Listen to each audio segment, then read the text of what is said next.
You're watching Fugitive Red-Eye, and welcome to another anime review. Today I'll be reviewing the 1986 Fist of the North Star, the movie. So Fist of the North Star, the movie, was made between Fist of the North Star 1 and Fist of the North Star 2, and recounts the story of Fist of the North Star 1 up until Kenshiro's first battle with Rao.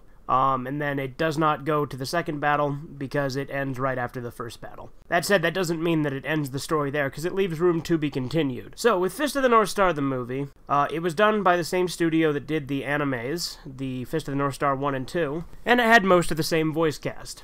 That said, there are many differences in the story. It is a very loose retelling of the first Fist of the North Star series.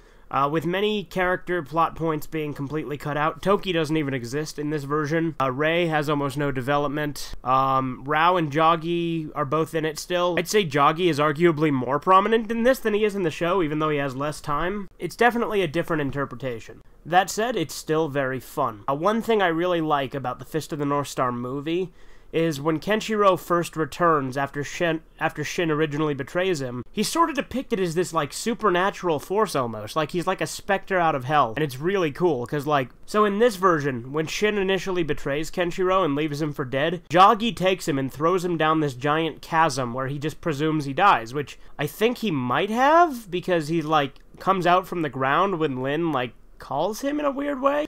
Because, like, her tears, like, summon him. And he comes out of the ground coated in rock and punches some skyscrapers in half. Like, I think movie Kenshiro is easily more powerful than anime Kenshiro. Like, he's way more powerful than any other Kenshiro I've seen so far. And there's also the scene where he battles Rao, where they're just kind of flying in the air using their Hokuro no Ken to, like, float in the middle of the fucking air. And it's like, I don't know how they're doing it, but it's cool. The Ki Blasts are in this already. They weren't a thing in the original series until Fist of the North Star 2, really, so it's kind of cool that it's in this version as well. Obviously, the absence of Toki is one point against it, but for the most part, the movie's really good. Kenshiro's outfit when he gets betrayed by Shin is actually his outfit from Fist of the North Star 1, rather than the green outfit he had in Episode 1 when Shin initially betrayed him. And then after he returns, he has his outfit from Fist of the North Star 2. Also, when he initially returns, he has the beard that he grew in the first part of Fist of the North Star 2, and then he shaves it off. So I do think they were kind of trying to combine elements from Fist of the North Star 1 and 2 into this movie, because I think they were preparing to release Fist of the North Star 2 afterward, and this was sort of a promo for that, possibly. I could be wrong on that, so don't take my word on it.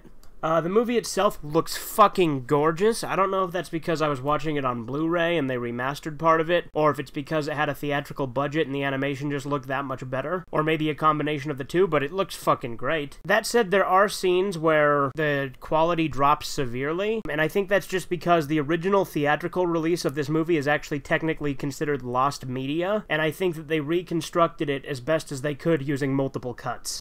Because I think they tried to make the most complete version they could.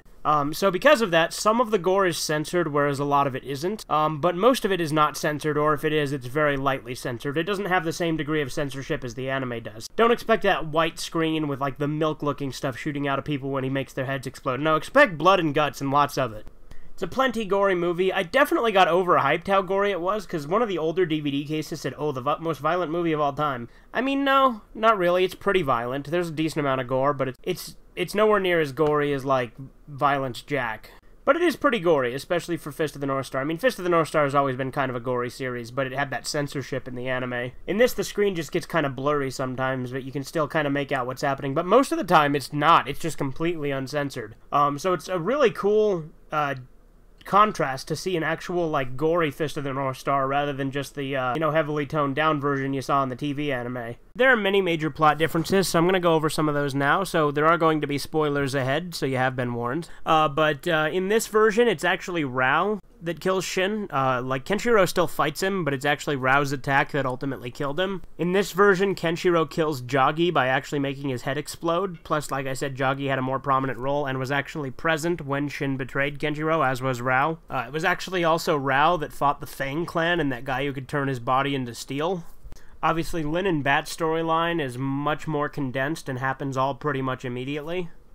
The movie is done in a linear fashion, whereas it starts out with Shin betraying Kenshiro rather than flashing back to it like the anime does.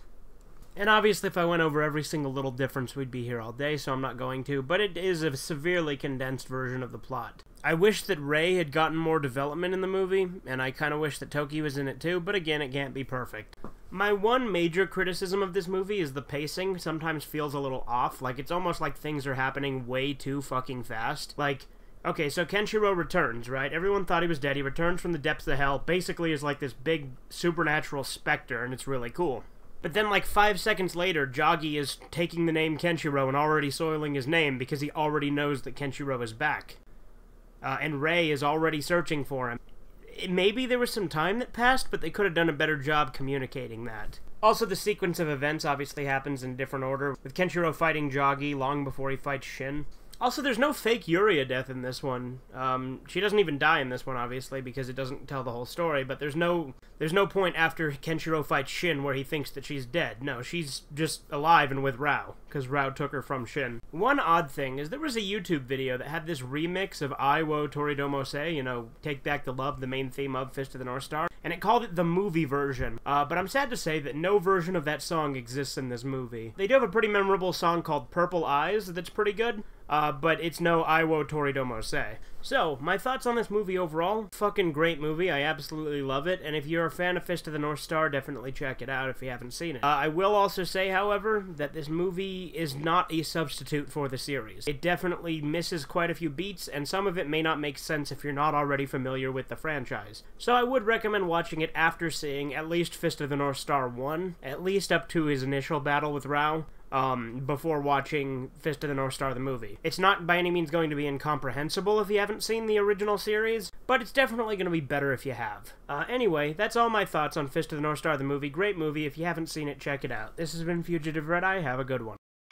お前はもう死んでいる。何